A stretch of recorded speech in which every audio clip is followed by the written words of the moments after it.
İnşallah əzizlərim, siz də permanent qalıcı tənhalıqdan, sanki permanent kimiymiş qalıcı tənhalıqdan əziyyət çəkirsiniz.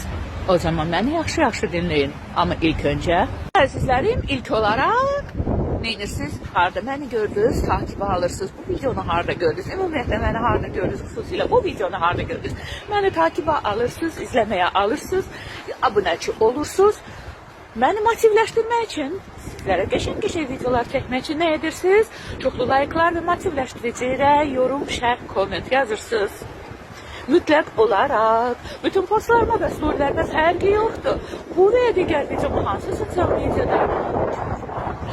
İndi isə keçək o söhbətə ki, hansı ki qalıcı, artıq permanentə dönmüş tənhalıq hissindən necə qurtulmaq olar? Sizcə necə?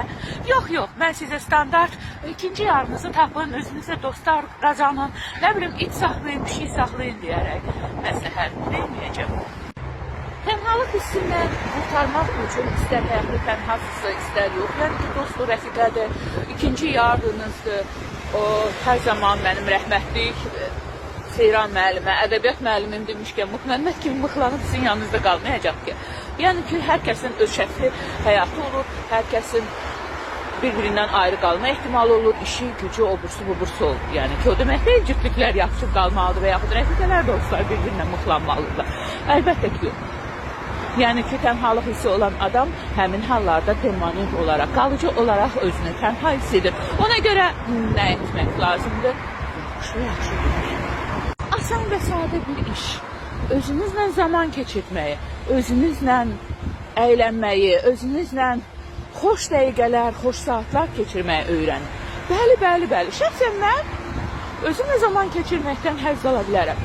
Özüm teatra gedə bilərəm, özüm restorana gedə bilərəm, özüm shopping edə bilərəm. Hətta mən sizə bir dənə sir açıqlayım. Shoppingi mən tək etməyi sevirəm. Oğlumu nəzərə almıram, oğlum mənə mane olmur. Yəni ki, hər hansı bir yanımdakı rəfiqə, hər hansı bir rəfiqə məsələn mənim fikrimdən döndərə bilər. Mənim zövqüm mənim üçün vacibdir. Ola bilsin ki, məsəl üçün desin ki, bu paltarı xoşlayıram, mən də onun sözünə uyum, alın, demirəm, ha, rəfiqəmin zövqü pisdir və yaxud gəlin peşman olum. Ona görə mən məsəl üçün shoppingi də tək etməyi sevirəm. Salam, shoppingi də tək etməyi sevirəm, teatra da tək gedə bilərəm, kinoya da, restorana da, yəni.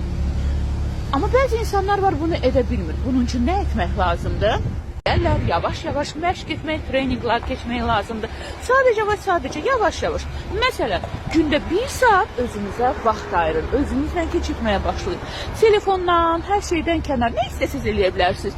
Gəzintiyə çıxa bilərsiniz, musiqiyə qulaq asa bilərsiniz, idman eləyə bilərsiniz, işlərinizi görə bilərsiniz, harası gedə bilərsiniz.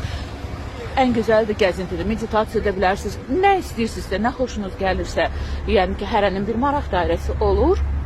Bir maraq dairəsi olur, o maraq dairəsi əsasında özünüzlə vaxt geçirin. İnanın, sonra canıma oxuyacaqsınız ki, nə yaxşı Rəhimə xanım bu sözləri, bizim Rəhimə Sultanımız bizə bu sözləri dedi, inanın. Ondan sonra heç vaxt özünüzü tənha hiss etməyəcəksiniz və o tənhalıq hissi, tənhalıq kompleksindən azad olunacaqsınız.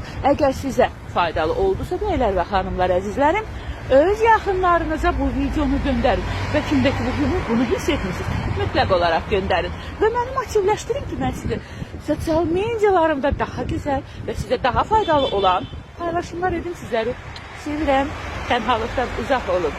Biz heç birimiz tənha deyilik, ən tənha insan belə yaxını var. O da ki, göydəki bizi yaradan.